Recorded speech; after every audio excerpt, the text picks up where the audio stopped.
ये मेरे पीछे 2016 का जेसीबी 3DX है, बैक लोडर। तो आज के वीडियो में ये जानने की कोशिश करने वाले हैं कि सेकंड हैंड मशीन लेने से पहले आपको किन किन बातों का ख्याल रखना जरूरी है या क्या क्या चेक करना जरूरी है।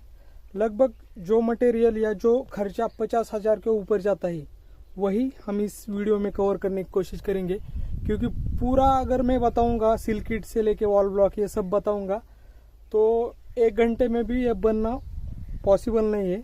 तो जितने भी खर्चे हैं जो 50,000 के ऊपर है ये सब कवर करने की कोशिश करूंगा मैं आज की वीडियो में। तो चलिए शुरू करते हैं। स्टार्ट करेंगे। बकेट को भी अच्छी तरह से इंस्पेक्शन करना है, कहीं पे क्रैक नहीं है, कहीं पे वेल्डिंग तो नहीं है, ये पूरी बकेट चेक करना है। छोटे मोटे जो खर्चे हैं जैसे कि टूथ्स हो गया, सील किट हो गया, ये खर्चे भी बहुत छोटे नहीं है, 4-5 हज़ार रुपये तक है। लेकिन हम इस वीडियो में नहीं बोलने वाले क्योंकि उतना टाइम का वीडियो बहुत बड़ा हो जाएगा, इसके लिए वो हम डिस्कस नहीं करेंगे। सबसे पहले इसे कहते हैं डिपर। ये डिपर को चेक करना है आपको ठीक से ध्यान से। ये डिपर आर्म है, तो डिपर पे यहाँ कभी कभी क्रैक होता है, पूरा यहाँ पे क्रैक होता है, वो चेक करना है आपको। वेल्डिंग तो नहीं किया है हुआ है पूरी तरफ से, या आगे से भी क्रैक होता है वहाँ से, तो ये चेक करना है। ये डिपर की भी प्राइस लगभग 50,000 के ऊपर ही है। उसके बाद आते हैं बूम। बूम का भी सेम है, 50,000 के ऊपर ही प्राइस है। फिर ये छोटे मोटे रैम लीकेज है तब भी आपको 4-5 हज़ार रुपये खर्चा आएगा, सर्विस चार्ज और उसकी जेन्युइन सील किट की प्राइस बोल रहा हूँ मैं। जो कुछ डिस्कस करेंगे आज की वीडियो में वो जेन्युइन पार्ट का करेंगे। ये डिपर भी, डिपर के साथ बूम चेक करना है आपको, कहीं पे क्रैक तो नहीं है, कहीं पे वेल्डिंग तो नहीं है। बेचने वाले लोग अक्सर क्या करते हैं, कलर करते हैं अच्छी तरह से। मान लीजिए यहाँ पे बहुत बड़ा क्रैक हुआ है, यहाँ पे क्रैक हुआ है, तो क्या करेंगे, यहाँ पे वेल्डिंग करके उसको फिनिशिंग करके अच्छे से कलर मारेंगे, तो उसके बाद आपको पता भी नहीं चलेगा कि ये जो है क्रैक था। ठीक है, ये सब कुछ चेक करने का। उसके बाद आते हैं केपीसी पे। ये केपीसी भी देखना है आपको, लगभग करीब 50,000 के नज़दीक ये आपको मिलेगी। एक भाग हुआ, यहाँ पे भी देखना है आपको। इसमें अक्सर यहाँ पे काले गिरते हैं, यहाँ का जो बूझ दिखाई दे रहा है आपको वो चेक करना है ठीक से। और ये वाला जो है किंग पोस्ट कैरियर केपीसी जो है, ये यहाँ पे अक्सर क्रैक होता है। यहाँ से अच्छी तरह से मान लीजिए अब ये मशीन है, ये क्रैक हो सकता है, आपको ये मिट्टी निकाल के चेक करना पड़ेगा तभी आपको पता चलेगा। अभी हमने पहले डिस्कस किया डिपर, उसके बाद बूम, उसके बाद ये दोनों केपीसी के पार्ट। ठीक है, ये सब कुछ चेक करने के बाद आप टायर की कंडीशन तो आप आसानी से पता कर सकते हो, क्योंकि लगभग 80,000 की 2 टायर की पीछे वाली जोड़ी आएगी। 2 टायर 80,000 के करीब करीब आपको मिलेंगे।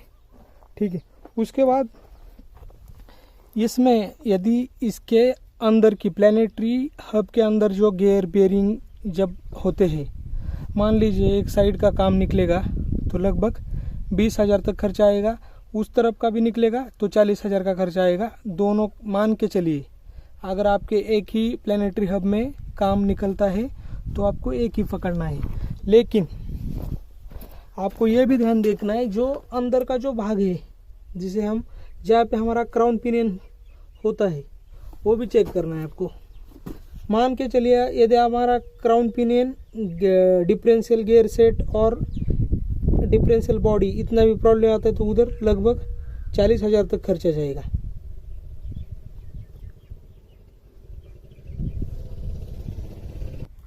अब बात करेंगे ट्रांसमिशन की। ट्रांसमिशन का जब भी कभी खोलना पड़ेगा आपको ट्रांसमिशन खोलने के 2 रीज़न हो सकते हैं। एक तो जब आप लोडर चलाते हो, आगे वाला बकेट बड़ा वाला, उस टाइम पे लोड नहीं लेता तब आपको ट्रांसमिशन खोलना पड़ सकता है। उस कंडीशन में भी यदि आपका पूरा प्लेट, टॉर्क कन्वर्टर ये सब कुछ पकड़ा तो 50,000 के आसपास उसका खर्चा जा सकता है। उसके बाद हाइड्रोलिक पंप हो गया, उसका प्रेशर भी कम आता है, तो हाइड्रोलिक पंप की आज की कंपनी की प्राइस लगभग 40,000 है, वो भी आपको बात ध्यान में रखनी है। उसके बाद आते हैं मेन हो गया हमारा इंजन। इंजन में किसी भी रीज़न से काम निकलता है, ज़्यादा हेवी स्मोक मारता है, ऑयल लेवल बार बार कम होता है, या इंजन में अब नॉर्मल नॉइज़ आती है, तो उस कंडीशन में आपको हो सकता है इंजन भी खोलना पड़े। उस कंडीशन में लगभग इंजन की जो रिपेयरिंग की कॉस्ट होती है 90,000 से 1,30,000 तक कॉस्ट जाती है। जेसीबी का इंजन 50-60 हज़ार में उसका रिपेयर नहीं होता है, वो बात ध्यान में रखनी है आपको। उसके बाद आते हैं ये लोडर आर्म को। ये लोडर आर्म भी कहीं पे क्रैक है, ज़्यादातर ये लोडर आर्म यहाँ पे क्रैक होता है। यहाँ पे चेक करना है आपको, वहाँ पे, यहाँ पे क्रैक करके अगर वेल्डिंग मारी है तो ये वेल्डिंग भी आप करना चाहोगे तो उसकी वेल्डिंग जो है उतनी चलेगी नहीं, वो बात भी ध्यान में रखनी है आपको।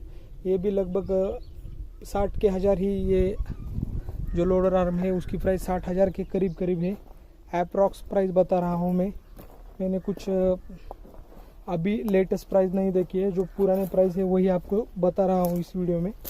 बाकी का ये लोडर बकेट चेक करना है, यहाँ पे क्रैक तो नहीं है, नीचे की तरफ देखना है, वहाँ से भी क्रैक हो सकता है, आगे की तरफ भी देखना है।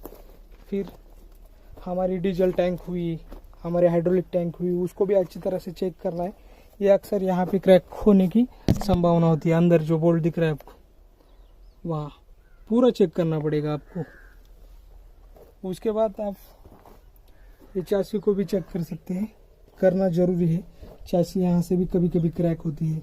चासी क्रैक होने के बाद तो वेल्डिंग ही करना पड़ेगा। चासी तो आप पूरी चेंज नहीं कर सकते हो, लेकिन वो सब बातें ध्यान में रखनी है। उसके बाद कैबिन को आपको ठीक से देखना है, पूरे जो डोर है, ठीक है, पूरे डोर ठीक से लॉक होते हैं या नहीं। यदि लॉक नहीं होते, कहीं से डैमेज है, तो इसका प्रॉब्लम सॉल्व आउट करना मुश्किल होता है, जल्दी प्रॉब्लम सॉल्व आउट नहीं होता है। आप फ्रंट ग्लास हो गई, रियर ग्लास हो गई, ये सब कुछ चेक करना पड़ेगा आपको। ये तो हुआ शॉर्ट में। सारा वीडियो जो है मैंने बहुत ही फास्ट और शॉर्ट में बताया है। अभी इसका आपको मैंने आगे का वॉल ब्लॉक, पीछे का वॉल ब्लॉक नहीं बताया है, तो थोड़ा टाइम है तो वो भी बता देता हूँ। अभी कुछ टाइम बचा है अपने पास, तो आपको मैं एक रफली बताता हूँ। मान के चलिए बकेट का सिलेंडर है, सिलेंडर की सील किट चेंज करनी पड़ेगी आपको।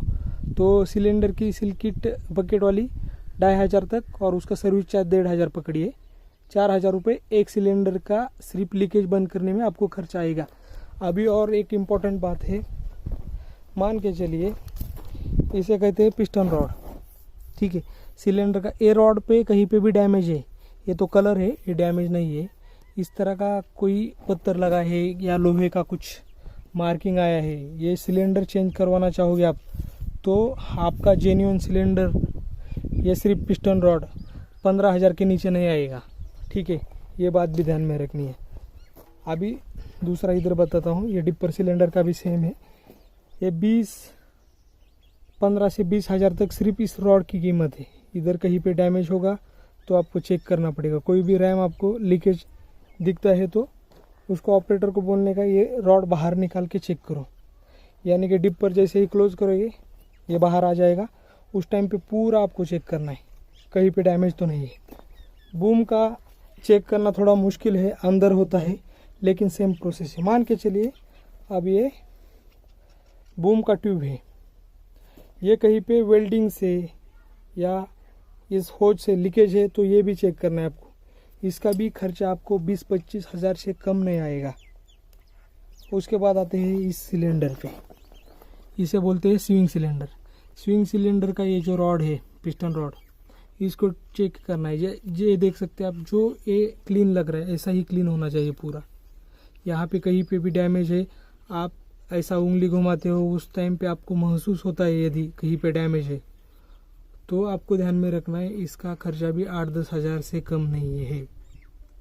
छोटे छोटी पार्ट्स भी जेसीबी में बहुत महंगे हैं। आज के डेट में जेसीबी की कीमत 27 लाख है, 27 लाख इसकी कीमत है।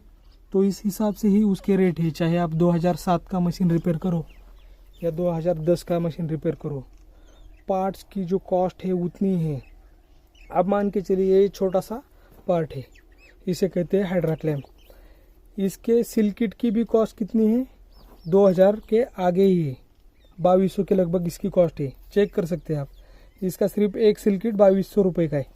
मान के चलिए ये चारों सिल किट भी इसके डैमेज हो चुके हैं या लीकेज है, सिर्फ सिल किट, तो आपको 8000 खर्चा आएगा सिर्फ इस हाइड्रा क्लैम्प के सिल किट को रिप्लेस करने में।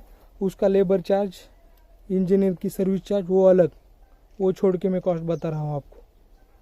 फिर एक्सेल का काम करने का 5000 लगभग सर्विस चार्ज लगता है। इंजन का काम करने में 18 से 20,000, 15 से 18,000 तक सर्विस चार्ज लगता है।